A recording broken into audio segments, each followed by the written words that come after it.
give us your name, age, and where you're from. Alright, my name is James Rutherford. 31 years old. I live in Pocatello, Idaho.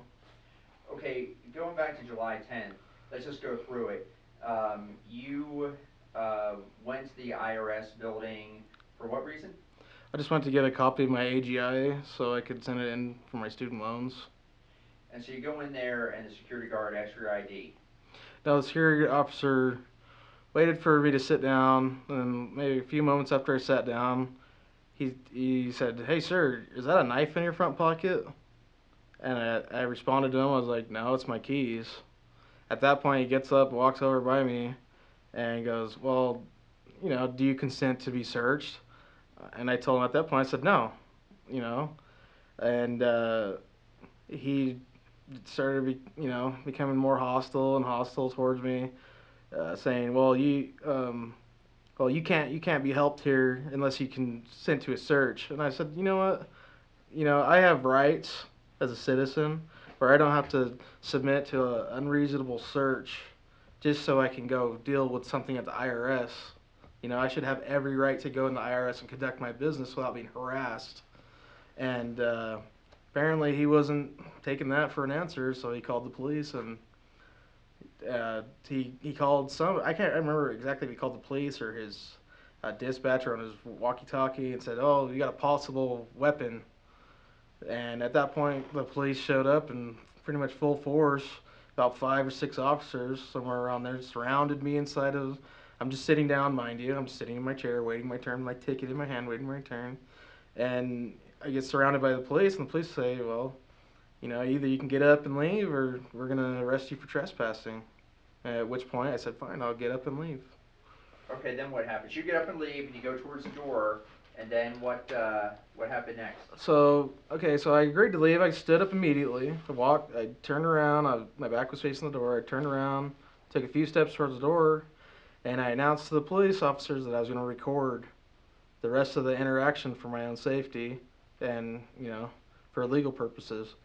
So as soon as I hit play on the camcorder on my phone, somebody unannounced grabs me from behind, A cop. and a police officer, and they proceed to first thing out of their mouth, "Stop resisting." I'm like, I said, "I'm not resisting," which I have a partial video of this, and then I hear another officer say I'm under arrest for suspicion of having a weapon in a federal building. And at that point, they proceeded to handcuff me and escort me out of the building. And the whole time you're telling them you don't have a weapon. They asked me if I had one. I said I don't. I said I got my keys, I got my phone, And they, I'm not sure what country we live in where we don't have any rights to, be secure in our own person anymore, without having to, on mere suspicion alone, basically give up your constitutional rights of unreasonable search and seizure. Do you think having that many officers there, like, escalated the situation? Like, I mean, was it almost like an overuse of, force in that respect? Like, did that kind of get you to, like, more defensive than maybe if it was one cop who walked in? Well, to be honest with you, I was surprised to see so many officers come in there all at once. Like I said, it's almost like the goon squad's coming in to, and I'm just some guy just sitting there. I'm just sitting in my chair. I'm With not no weapon. talking to anybody. I'm just waiting my turn.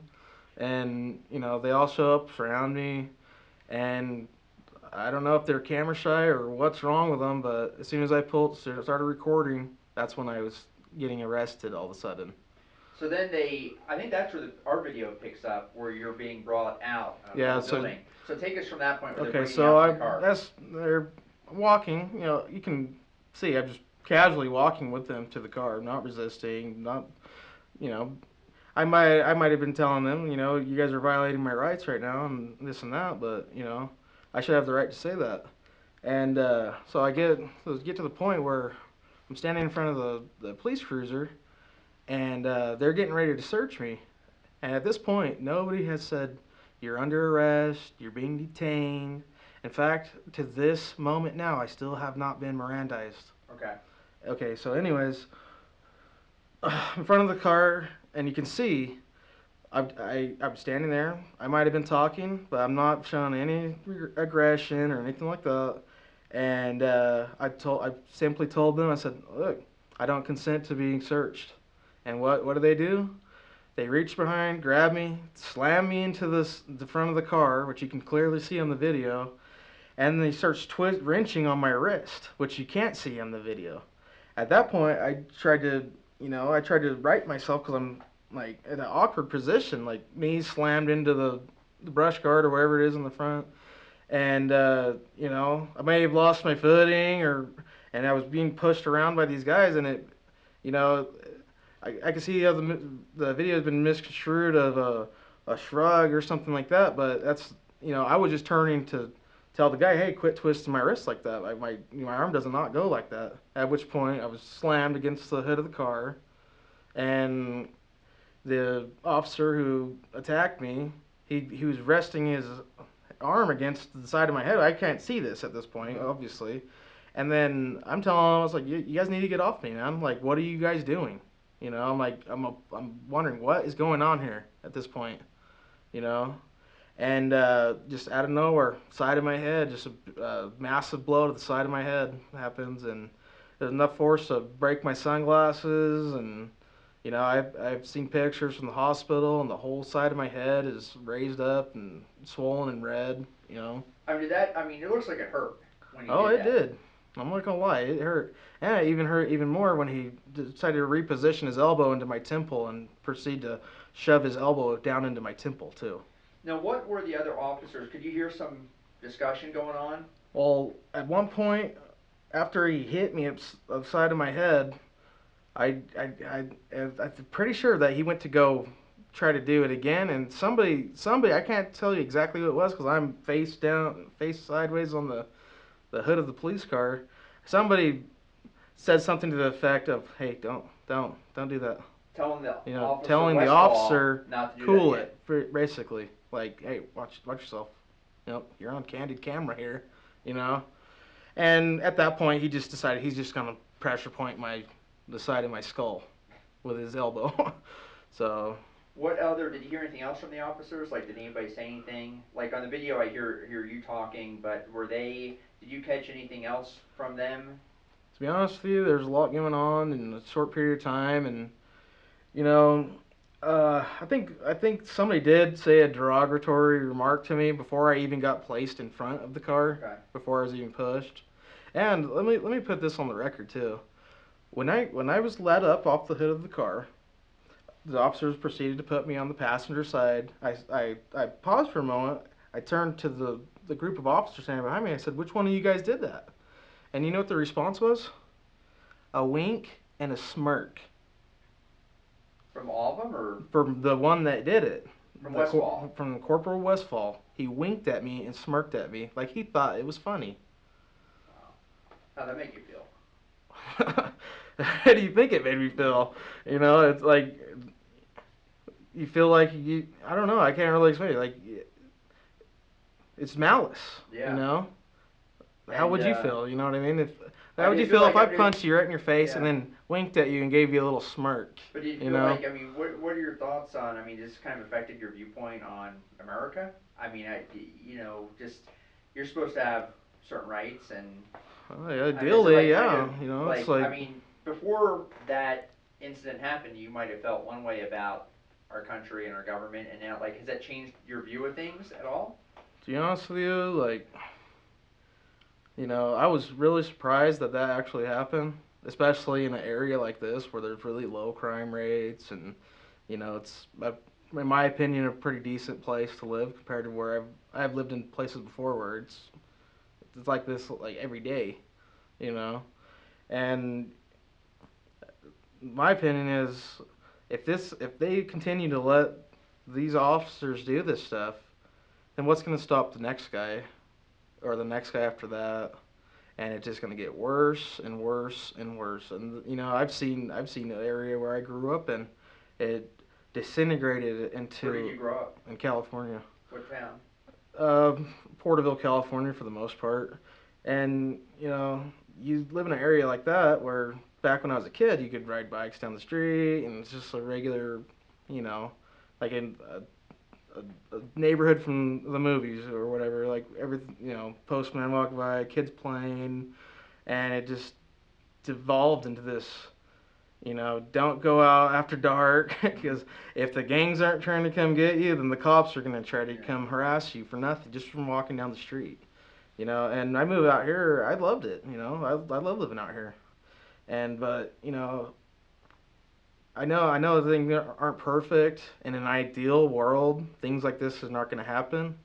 But you when you don't hold a police officer to the same standard as a regular citizen, it, judging that they may have a more difficult job and whatever, but that's their job. They should be professionals, and even if the guy's being a jerk, why do you have to be the jerk too? After this happened, did you sense that, like, the other officers, like, did the mood of the situation change so that you felt like, hey, everybody here knows that what just happened to me was wrong?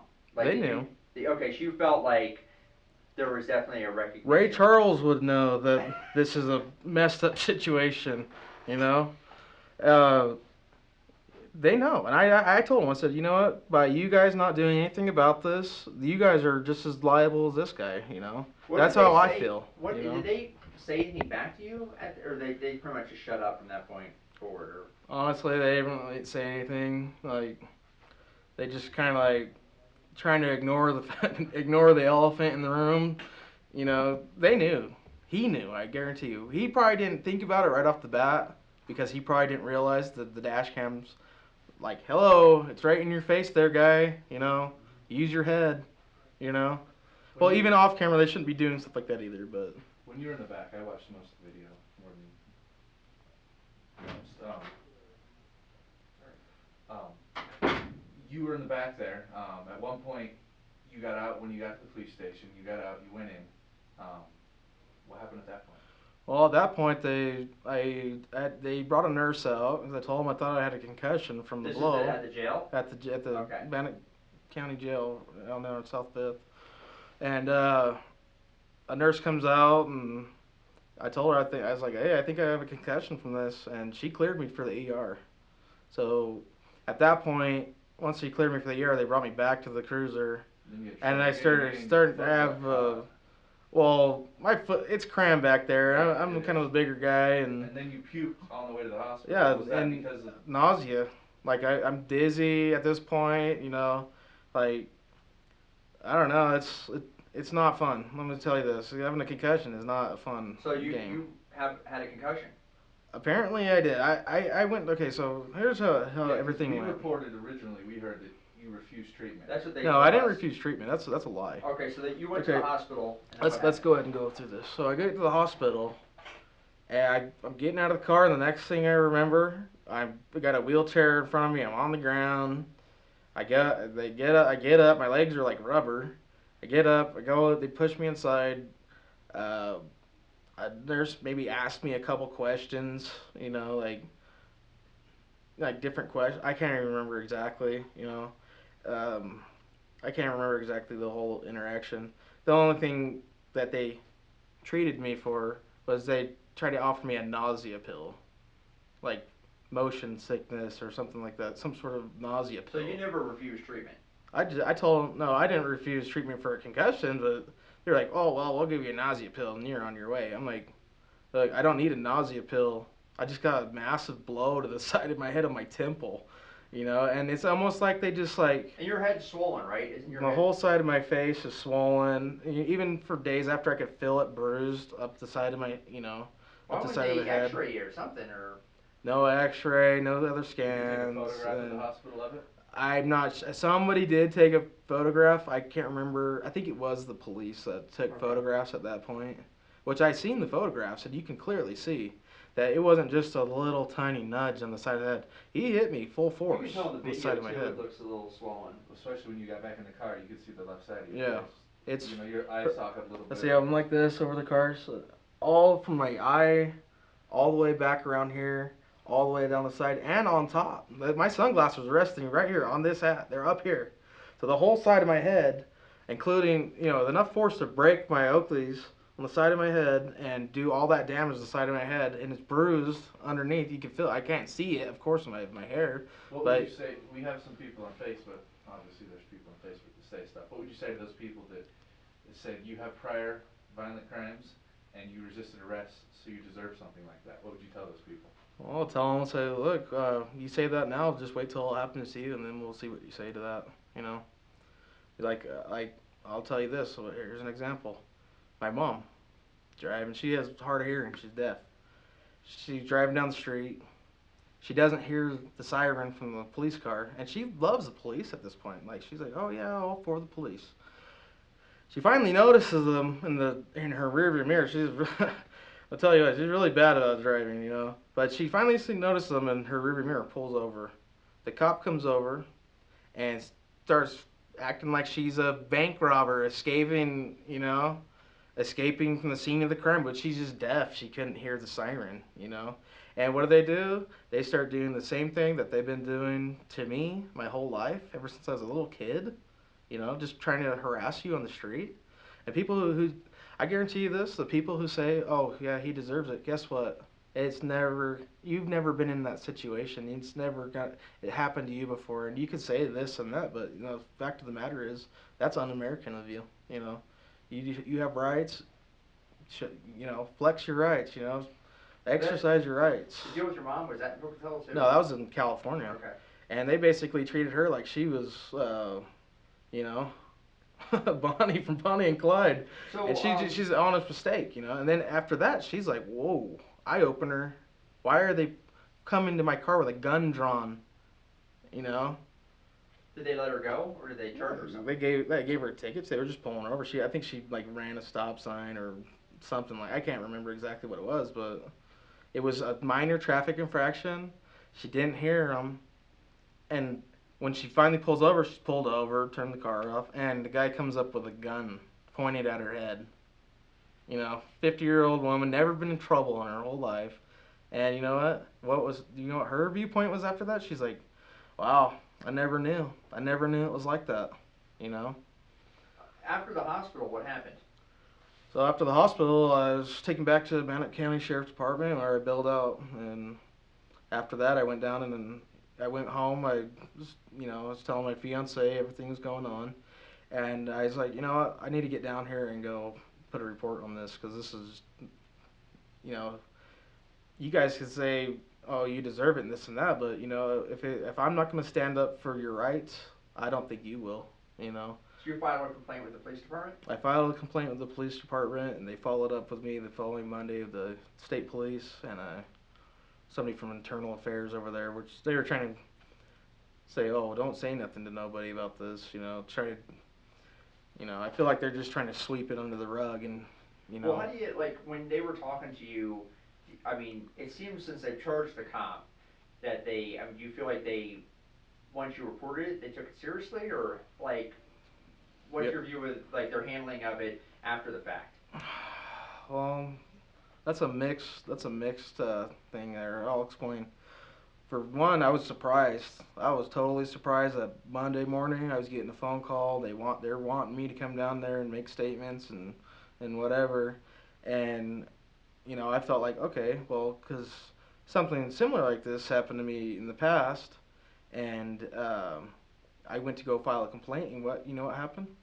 The sheriff that I was making the complaint about, I go in there and say, hey, I need to make a complaint against one of those sheriff officers. You know what happened? They turned around, everybody in the front turned around and walked to the back of the building and just stood back there. And, where was this? And then in Porterville, California. Okay. And it's bad over there, so bad. And finally somebody comes out with a piece of paper and they go, okay, fill this out. And it says clearly on there, to be filled out by a police officer. And it's like, come on, man, basically blackballing me from doing it. So I was kind of surprised when they did show the initiative, and they brought me in. They had the pictures and everything, and they finally gave me my release papers from the hospital that said if these symptoms persist to come back, which I didn't get till Monday, and this all happened on Friday. So when you got released from the hospital, it was kind of like you're on your own. Like, hey, see ya. Yeah, just take care. They didn't even I guess they must have given the paper to the police. But the Okay. police, whether they did it on purpose or accident or whatever they did, they withheld it from me. Okay. So I'm like going arms are sore, and even to this moment, I can't even feel my fingertips because the handcuffs were on so tight on my wrists for And they were such a twisting long your wrist time. too. Yeah, and like you could still even see the mark right there, right on the side of my wrist, right there from where this is weeks ago. Jeez. You know, Well, and did you feel okay? Did they tell you this week, like, hey, we're gonna charge the cop? Like, did nobody's they? told me this. I found out through KPVI news Okay. that that the charges he's being charged with whatnot. You know, the internal affairs guys, they're like, oh well, we're gonna submit the charges, but it's up to the DA. You know, because pretty much So when that's that how it came goes, out, but you had no idea. no, Okay. So what kind of contact did they have with you this week? Anything? no. Okay.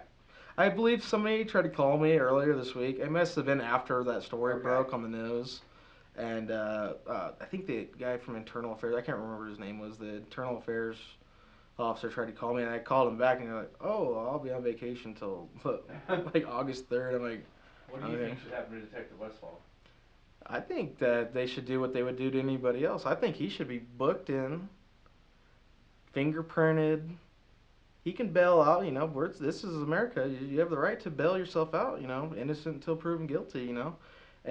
But I don't think that they should have approached it just because he's a police officer by like the same way that they would do like somebody rip like a Bernie Madoff type thing where they slap him on the wrist. No, no, no, pay this fine, and that's it. When you know, like if I were to go and do something to somebody like that, then I would be booked into jail, fingerprinted, have to bail out, and all this stuff, and they don't have to. You know, they just go, oh well, oh go fishing, buddy. We'll see you in a couple weeks. You know. Do you feel there is some justice that at least he's one charged, and what was I gonna say? Two, are you gonna sue? Well, to be honest with you, I'm glad that he's been charged. I thought that the DA would, you know, I'm not sure. I don't know how the DA is around here, but I thought they would just brush it off and give him a little slap on the wrist. So now that they're actually charging him, and you know, to be honest with you, I hope he gets his day in court just like everybody else. You know, But is and the fact that he is charged, does that kind of restore some of your faith in the system that, hey, they take it seriously? to be honest with you, like it does, you know, but it's like putting a band-aid on the hole in the side of a sinking ship, you know. Like I would hate to see Pocatello devolve, like I was saying, when I watched the town I grew up in devolve into, you know, corruption and all this, you know, like just moving out here restored my faith, you know, and them following up with that does, you know, that does, you know, make me feel a little bit better that they're actually gonna do something about it instead of just, oh, go on, we don't care, you know what I mean? What about the lawsuit? Are you going to sue the city or something? Or I have not talked to a lawyer as of yet. I'm still waiting to get copies of the dash cam and things like that, and the plan is to go after somebody's gonna have to answer for this. Have You you know? had any lawyers call you? No, I haven't had any lawyers call me. I just, you know, I basically, you know, I'm just going on my life, like trying to just go on like business as usual. But I just think about it like every day, like what am I gonna do about this to make sure that this doesn't happen to the next guy or my sons, you know? What's the reaction been from the community? Because you're like, I mean, kind of I mean, you sort of have, I mean, do you have kind of like celebrity status now? I mean, are people coming up to you and be like, hey, I saw that tape, that's a bunch of bull? Like, what's the reaction been from like your friends and, you know, coworkers, that kind of stuff? Well, you know, it's never good to be getting arrested. You know what I mean? So it's like, you know, I've never been arrested out here in Pocatello. You know, I've lived here for 7 years, and this definitely doesn't feel good. You know what I mean? But you know, people have been kind of like, hey, I seen this. Oh, I seen this now, and like, Are most Like people like on it's your getting side, out or there. what are people telling you? To be honest with you, I'd say 90 something percent of the people who see the video are disgusted. Do you think Westfall should be fired? Oh yeah.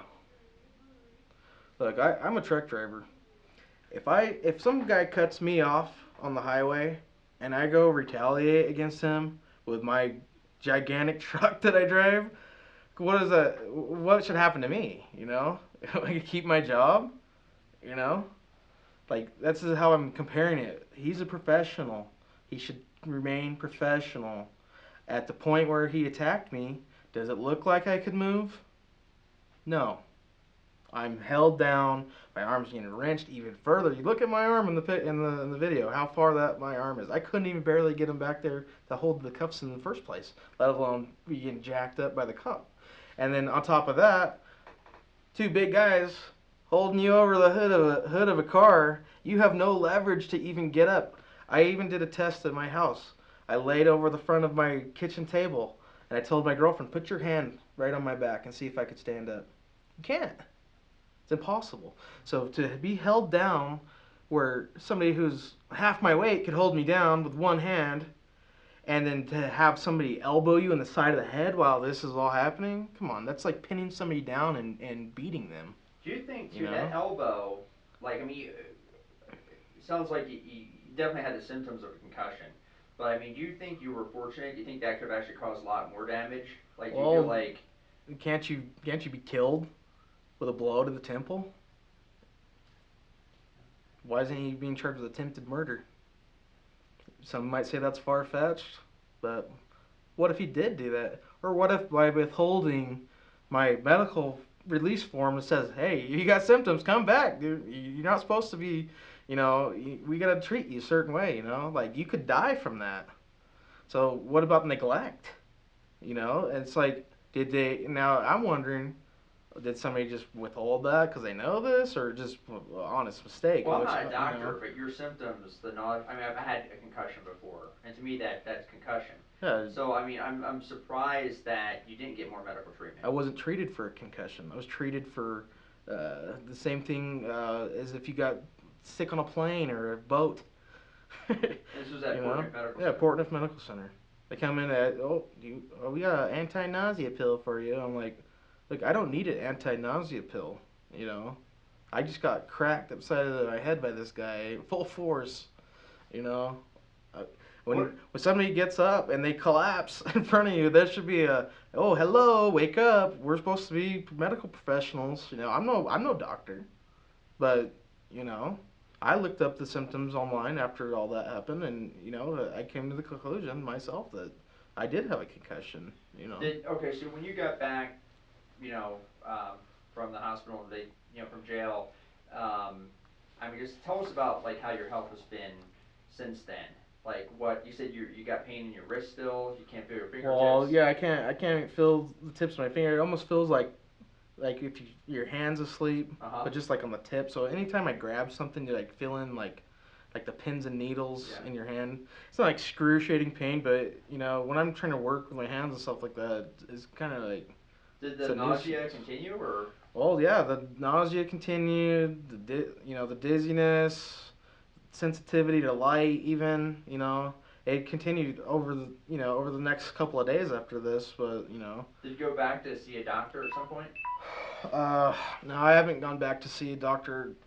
After I finally get the papers and everything like that, like the symptoms are way more mild, So I basically concluded I'm getting better, And I didn't know, I'm like I said, I don't know if it's super serious where I need to constantly go into the doctor or not over it, but.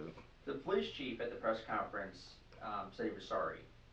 Well, I wish somebody would have told me that, So I mean, you feel like you would like, it'd be nice to have a personal apology. That help a little bit. To be honest with you, like, I'm glad that they did apologize, but that just might just be just to save face, like. At least they did apologize, and they never apologized to me. So, what is that supposed to mean? We apologize, public, public opinion. We're saying sorry. But what about me? Why don't they come say, hey, sorry about all this, man? You know, is there anything we could So do in to all help your you out? interaction Or, with the you police, know? because you've been over there giving your testimony and statements and stuff, they've never, like, what is their, like, mindset been? Have they been kind of like, have they treated you with respect, or are they kind of like, how they treated you since then? Well, honestly, just in that one meeting I really had, it's like it's almost like they're trying to help me out, but they're really like trying to give me bad advice. Of, like, don't show nobody the video you're making now, and it's like this is the part where I'm saying, like I was saying earlier, like it's like a bittersweet type thing. Like, okay, I'm glad you guys are doing this, but you're gonna backhand me at the end of the conversation and say, oh well, don't do this, don't do that, don't do this, because it's gonna make us look bad. But they don't say you're gonna make us look bad. It's gonna be worse for you. Trying to spin my head up, saying, you know, don't let people know about this. Don't let people know. And after that, I'm like, it's like, were they really trying to help me out? Do they really want to help stop this abuse that's going on, or are they just pretending, putting a show on to me? I'm very mistrustful with these guys. Like I said, like I told KPVI, I said, like, we need to have some sort of, you know, civil panel of people, you know, that goes through these cases and does this, because, you know, you got the police trying to police the police. Doesn't matter if it's like the accounting department trying to police the administration department in a corporation. It's almost like the same thing. You know, and Well, I what's just going to happen with the charges against you because of the extenuating circumstances of you getting, attacked like you did? Do you think that they're going to factor that in and maybe drop the charges against you? well, to be honest with you, the fact that I haven't been Mirandized to this very moment is enough to drop the charges. The fact that I agreed to get up and leave the building should be enough to drop the charges. All the other stuff on top of that, it might motivate them to do this, but So up until this point, as far as you know, the charges against you are going to be pressed forward, yeah, and they're gonna be pressed forward. yeah, I nobody went to said anything. court and I set up a pre-trial date, and I'll talk to a lawyer about all this, and and hopefully, the whoever the judge is, that they'll see that my civil rights have been violated. I'm complying with the officer. You know, just because they don't want to be filmed doesn't give them the right to arrest me. You know. Are you scared to go out in public? Go out in the building? Are you scared of I'll cops at all? Or?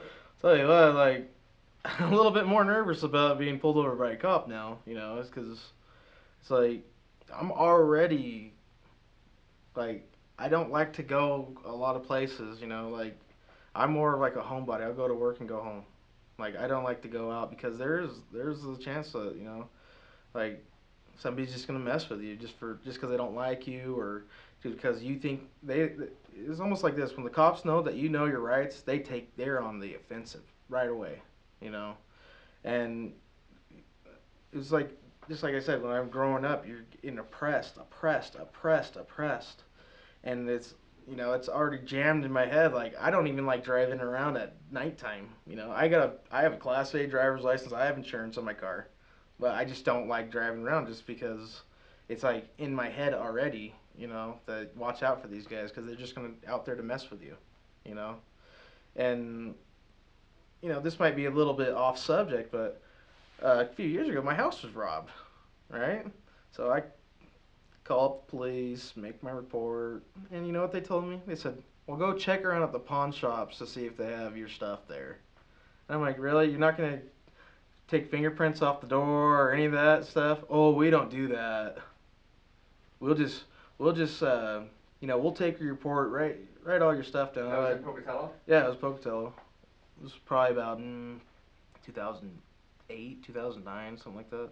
Well, And it's like when you, it's what I'm trying to get at is like when you need them to do something, their hands are tied behind their back and they just don't care, or most people might not realize, but it is really extremely hard unless you have serial numbers and whatnot, and they're selling it to a pawn shop or something like that. I Then think they would have checked the pawn shops. they told me to go do it.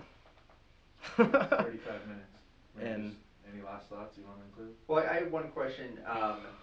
Like, you probably, what happened that day, you probably run it through your head a million times, okay? Like, have you ever thought, like, geez, is there anything I could have done differently? Or do you just feel like, man, these cops just were out of control? I'd say that they were out of control. It all stemmed from a security guard being overzealous. I don't know if he really wants to become a police officer, so he's trying to be, you know, hardcore about his job, but a security guard's job is to observe and call the police if anything's going on, not to try to violate my civil rights inside Do you of have a the same public. keys with you? Yeah, I do. They're in my See. pocket right now. Does it look like I have a knife in my pocket? Let me just bring them out. Let's just so people know. Here's my keys. I got my gold gym membership and my keys. Yeah, it doesn't And look let me like point keys. this. It doesn't look like a knife. Yeah, let me point this out too. I was told over there, oh well, you can't have a knife in here. This is kind of like a courthouse. I said, have you ever read the front door of the courthouse? It says no blades longer than 2.5 inches allowed. So you can bring a knife into the courthouse with you. And then, and I told the security guard, I was like, look, it's my keys, man. I got my phone in one pocket, keys in the other. Oh, do you submit to a search? I'm like, no, not by you. Like what gives a regular you coming up to me? Oh, okay, can I search you? That's the same thing. Just because he's wearing a uniform and has a gun on his hip doesn't make him any kind of FBI agent or a police officer or anything like that. He just, What do you hope? What's your hope for an outcome here? well, to be honest with you, to let people know what's going on, and so they could open their eyes up and see, okay, well, this is not just happening in New York or in Alabama and all these other places that all this stuff is going on. It's happening right here too now. So if people don't speak up for themselves and protect your rights, you have rights, protect them. If you don't do it, then people are just going to walk all over you. The police are going to walk all over you. And you might as well just be living in Afghanistan or in Cuba, or any other place like that where anybody could just walk up to you. Oh, I think you have a knife in your pocket. It's like, come on, seriously? I could read on the door. It says no weapons. I don't carry a weapon. I don't have no need to carry a knife or a gun. I could leave my car unlocked and be fine of going to sleep. Just the other day, one example. I don't want Pocatello to turn out like where I grew up. Because where I grew up, you leave your phone in your car and your car's unlocked. Even if your car's locked, you better get out there and go get your phone. I left my phone. It's a $700 phone. I leave it in my car on accident one night, and I'm like, I'll get it in the morning. Nobody's gonna touch my stuff. And I just would really hate to see, this place devolve into some, corrupt. Corruption breeds corruption. So, you're gonna get more criminals. The cops are corrupt. You're gonna have more criminals. And vice versa too. I just hate to see it turn like that. I want my kids to be able to grow up and have their rights too. Well, thanks a lot for interviewing. That was a great interview, by the way. Can you grab a still from that? Because I'd like to run a still.